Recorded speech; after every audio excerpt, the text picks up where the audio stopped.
Should you give your business to your children? Well, we'll talk about that in today's video.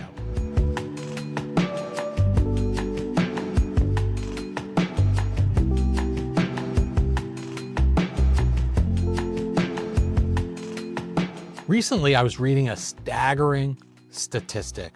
Only 30% of family-owned businesses make it to the second generation, and only 10 to 15% make it to the third. If you're watching this video and considering giving your business to your kids, well, congratulations, because you're in the minority.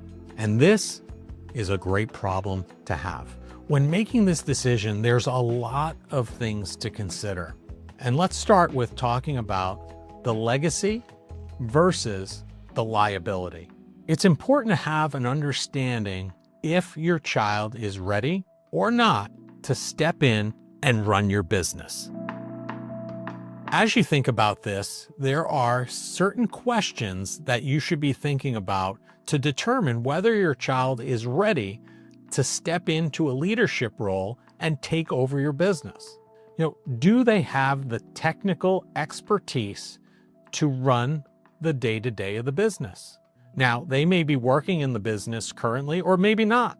They may have some of the skills needed, but some of them may need to be developed in order for them to step into that role. You're someone who's been running this business for a very long time and probably have a great way to evaluate whether they are ready or they're not.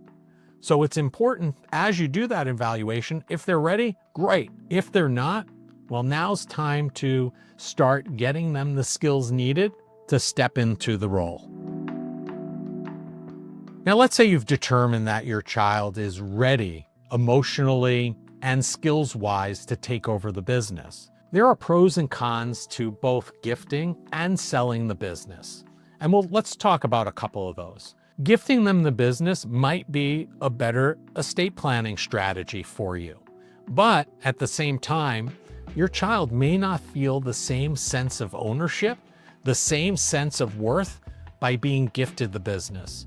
Versus selling it to them, you're making it a financial responsibility for your child, and they're going to feel invested in that business. And I'm not saying one is better than the other.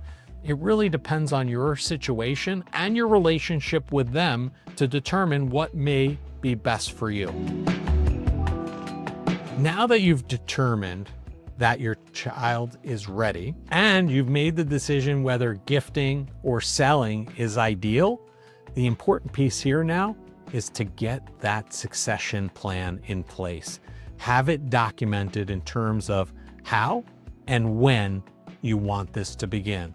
And you'll put yourself in a critical position because 47% of business owners have no succession plan in place. And you know what that does? It creates a disaster. So now you've gone through this exercise to make these determinations, it's vitally important that you put the succession plan in place to make it happen. If you're asking yourself these questions, there are probably plenty more. And it's complicated. It's not easy transitioning a business that you've worked so hard to build. I would suggest that you reach out for professional support and advisor to help you navigate this process. If you don't have a financial advisor, feel free to reach out to us. Links are in the description below. At Mitlin Financial, we strive to bring joy to your money journey. Be sure to subscribe so you don't miss any of our future videos, and we'll catch you next time.